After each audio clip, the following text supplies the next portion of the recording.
you don't need to take coaching but take the notes because they are very good.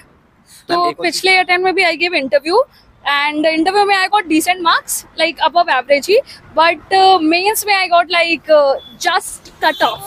So my strategy was like I attempted just 35 questions, not even 40, and I just like attempted all the paragraph वाला question, reading comprehension. Hello ma'am, कैसी हैं आप? ठीक. Okay ma'am, आपका interview कैसा हो गया? Interview ठीक था सर. बीबी स्वेन सर का बोर्ड था तो सर बहुत ही चिल थे. अब मार्क्स जो भी थे बट इन्वायरमेंट चिल था वहाँ. ओके मैम, आपका नाम क्या है, आपका एजुकेशनल बैकग्राउंड क्या है? मेरा नाम अनुप्रिया है एंड मेरा educational background is bachelors Russian में JNU से and currently masters in sociology from JNU. And ma'am, आपका ये कौन सा अटेम्प्ट है और इंटरव्यू कौन सा है आपका? ये मेरा सेकंड अटेम्प्ट है और सेकंड इंटरव्यू है. ओके, तो मैम अगर हम बात करें इंटरव्यू की, तो इंटरव्यू में किस तरह के क्वेश्चंस थे और आपके कहाँ से शुरुआत होती है इंटरव्यू की? इंटरव्यू लाइक ये बोर्ड तो काफी चिल था. तो बेसिक इंट्रोडक्शन, क्या सोच रही थी बाहर बैठ करके जिसका आंसर प्रिपेयर्ड नहीं था. So what were you doing when you were sitting outside, what did you observe etcetera, ये सब ऐसे शुरू हुआ. एंड देन डिफरेंट सवाल पूछे. ज्यादातर ये सोशियोलॉजी और JNU के ऊपर ही था क्योंकि मेरा बैकग्राउंड वो है. तो मुझे लगता है उन्होंने ये सब जो शुरुआत करी थी वो आपको चिल करने के लिए थी, आई थिंक. होपफुली हम तो और स्ट्रेस हो गए. या हाँ. तो मैम अगर हम बात करें आपके प्रीलिम्स की, तो प्रीलिम्स में आपकी क्या स्ट्रेटजी रही थी? आपने सेकंड अटेम्प्ट में ही इंटरव्यू तक आप पहुंचे, क्या आप औरों से क्या आपने हटके अलग किया? पता नहीं, नॉट एग्जैक्टली कुछ स्पेशल बट टेस्ट दिए. बट टेस्ट से ज्यादा मेरे को लगता है इम्पोर्टेंट जो हम कुछ किए थे वो हर टेस्ट के बाद उसको थरली रिवाइज करना. एंड देन लाइक हम टेस्ट देने से पहले लाइक जितना पढ़े हैं इट्स फाइन, लेकिन टेस्ट के बाद जहाँ कम नंबर मिल रहे हैं हम उस एरिया को रिवाइज करने जाते थे क्योंकि जो आता है वो तो आता ही है, जो नहीं आता है then I can work upon that. So ऐसे like I gave out 10 test ही. फर्स्ट अटेम्प्ट में आई गेव ज्यादा टेस्ट तो उसमें भी हो गया था प्रीलिम्स. तो इसमें आई गेव 10 टेस्ट के आसपास, लेकिन सबको आई रिवाइज और उस एरिया को फिर से जाकर रिवाइज किए. So that helped. मैम आपने कोचिंग ली थी कहीं से? नहीं, कोचिंग नहीं लिया बट टेस्ट सीरीज लिया है. आपका मतलब प्रिपरेशन कब से कर रही हैं? प्रिपरेशन अराउंड 2020 दिसंबर के आसपास से. ओके, तो मैम क्या लगता है आपको, आपके जो प्रीवियस अटेम्प्ट था यानी कि जो आपका फर्स्ट अटेम्प्ट था उसमें क्या गलती हुई थी? कहाँ पर आपका मतलब रुका था एग्जाम? तो पिछले अटेम्प्ट में भी I give interview and interview में I got decent marks like above average ही, बट मेंस में I got like just cut off. So obviously if you have just cleared cutoffs then there is no chance ki you will get your name in the final list. So this time also I am like scared कि बस just cutoff वाला scene ना हो. अभी कैसा feel कर रही हैं? अभी तो चले. अब like धीरे धीरे when I'll just second guess जो भी आया answer give then I'll get start stressing. तो अभी तो चले. ओके. तो मैम हम बात करें इसके अलावा जो CSET की, CSET में क्योंकि आपको पता ही है हर बार CSET को टफ करता जा रहे हैं, तो CSET में क्या स्ट्रेटजी थी, क्या करना चाहिए स्टूडेंट्स को ताकि वो CSET ना रोके उनका कम से कम? So like my strategy was like I attempted just 35 questions, not even 40, and I just like attempted all the paragraph wala question, reading comprehension, because I know that I'll do. I'm good at that, so I did it. But उसके बाद जो maths था, तो maths तो this time क्या ही पूछे थे, I have like zero idea maths क्या था, तो I left all the maths का क्वेश्चन. थोड़ा बहुत जो बेसिक रीजनिंग टाइप का जो था, जो इजी वाला रीजनिंग था, that I did like 5 or 6 बस. तो बेसिक रीडिंग कॉम्प्रिहेंशन पे जो मेरा मास्टरी है तो आई डिड इट. एक्यूरेसी, मुझे लगता है आपकी एक्यूरेसी बहुत अच्छी है. जैसा आप कह रहे हैं 35 सवालों के आपने आंसर किए, आपने वहां पर अटेम्प्ट किया और आपका क्लियर भी हो गया. तो एक्यूरेसी कितना मैटर करती है और आपने वो एक्यूरेसी कैसे बनाई? See, reading and comprehension में तो accuracy you will develop if you will read newspaper daily, to be very honest. Because if you are just reading like editorials and all, तो काफी accuracy खुद बन जाएगा. Because you are reading, you understand कि वो exactly crux क्या है question का. And that is why like I hate coaching institutes इस पे, because they give rubbish answer, like गलत. After CSAT का exam whenever I come and see like maths reading comprehension वाला, they give इतना गलत आंसर कि I just start get stressed. तो I am like I know कि I am correct वहाँ पर, I have enough knowledge, तो बाकी their answer gets wrong तो मेरा सही हो जाता है and I am happy. तो okay. good.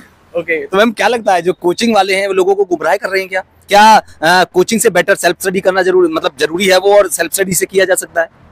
कोचिंग गुमराह तो I wouldn't say, but like if you are like an average student or a below average student, you need coaching, because if you have to clear, you need coaching.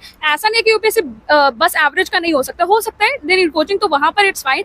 But if you're a decent, above average, like good student, you don't need coaching वहाँ पर. तो rather than wasting your money वहाँ पर, like buy test series and all, वहाँ पर पैसा लगाओ, लेकिन coaching एक वो मत खरीदो पूरा एक foundational course and ये वो. Just let it be and study on your own. Whatever you'll not find, you'll find enough material. YouTube पे you'll search this topic, you'll get everything. तो जो नहीं समझ में आ रहा है उसको YouTube सर्च करो, वहाँ की सेल्फ स्टडी. ओके मैम, हमारी जो ज्यादातर ऑडियंस वो है जो तैयारी करना मतलब स्टार्ट करना चाहते हैं ज्यादातर, तो आप उनको क्या कहेंगे, क्या एडवाइस रहेगी कि कहाँ से शुरुआत करें, वो कैसे शुरुआत करें? शुरुआत करने के लिए firstly you have to assess yourself, क्योंकि खुद पता होना चाहिए कि if I am above average. जो स्मार्ट लोग हैं उसको पता है कि दे आर लाइक, जिसको 90% 95% उसको पता है, तो you have like an extra वहाँ पर एडवांटेज स्टार्टिंग पॉइंट में. तो just start with NCERT directly, वहाँ पर नॉट की 6-7 का, स्टार्ट विद 9-10 वाला. You have that base. If you are like not that good, तो स्टार्ट विद 6-7 का. You will start getting idea. सबसे पहले take a previous year question paper. You will analyse कि तुमको कितना, मतलब कि obviously you wouldn't start be able to answer like more than 5 or 10 question वहाँ पर, बट यू नो कि ये सब एरिया है, आई हैव सीन इट, लेकिन हमको पढ़ना है. If you are like a below average student and all, you'll think that I have never seen. Then you evaluate कि do you have financials that you can take coaching. If you have, then take it. It will benefit you. Okay ma'am, एक और चीज़ मेरे दिमाग में एक और सवाल उठ रहा है कि एनसीईआरटी के बारे में. एनसीईआरटी कितना जरूरी है, और अगर जरूरी है तो उनको कहाँ से शुरुआत करें और कौन कौन सी क्लासेस की पढ़ें? Okay. But again, I told, like generally I studied not सारा NCERT, I studied history and geography का NCERT. उसके अलावा NCERT it's not that effective, but history and geography का they are. So history and geography का 9, 10, 11, 12 perfect, good, you need it. And बाकी तो you have to take like books, standard books खरीदना है और newspaper पढ़ना है. Coaching का notes get it. You don't need to take coaching, but take the notes because they are very good. Ma'am एक और चीज़ ये रहता है कंफ्यूजन, सबसे बड़ा कंफ्यूजन की पीवाईक्यूज और टेस्ट सीरीज, क्योंकि वो बहुत ज़्यादा इंपॉर्टेंट है, तो उनको कैसे लगाएं? लोगों को मतलब जो ऑडियंस हैं और जो एस्पिरेंट, उनको यही नहीं पता जो शुरुआत करते हैं उनकी टेस्ट सीरीज को किस तरह से अटेम्प्ट किया जाए, किस तरह से किया जाए, और फिर उसका रिवीजन भी करना है या नहीं करना है. उसी तरह सेम पीवाईक्यूज के बारे में तो क्या कहेंगे आप?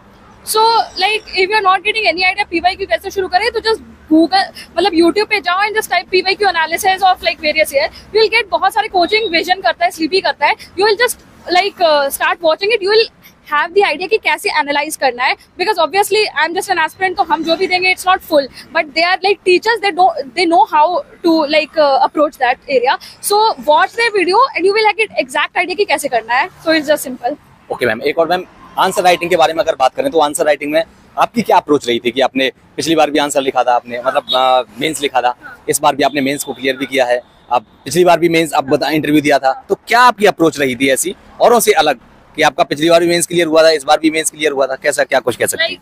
पिछले बार तो मेरा मेंस बहुत गंदा था, तो I wouldn't even comment on that, but this time it's better hopefully. But like basic approach जो एक लाइक knowledge तो you have to keep revising it, because facts and data तो you have to write अपने answer में, and like you have to complete the paper. वहाँ पर वो issue होता है because you have knowledge but you have to complete it. तो how do you complete it? By making diagrams and all. अगर वो complete हो जाता है तो वैसे you have to complete, because it's impossible to finish the paper. वहाँ पर answer writing में try to make diagrams and all so that you are able to complete it, and then have like all the data and committee name etc. on your fingertips. बाकी तो you start writing it, get evaluated, और वो खुद अच्छा हो जाएगा. Ma'am point format में लिखा जाए, पैराग्राफ फॉर्मेट में लिखा जाए, कैसे लिखा जाए? पॉइंट. ओके मैम एक मेरा लास्ट सवाल और ये रहेगा कि जो एस्पिरेंट जो 2024 में बैठ रहे हैं एग्जाम में, क्या कहना चाहेंगे उनको, आपकी क्या एडवाइस रहेगी? लाइक अभी प्रीलिम्स आ रहा है, so like focus on your prelims अभी, एंड सीसैट पे फोकस करो. लाइक अभी तो वो बहुत स्केरी पार्ट है, so do that. Okay ma'am, thank you ma'am.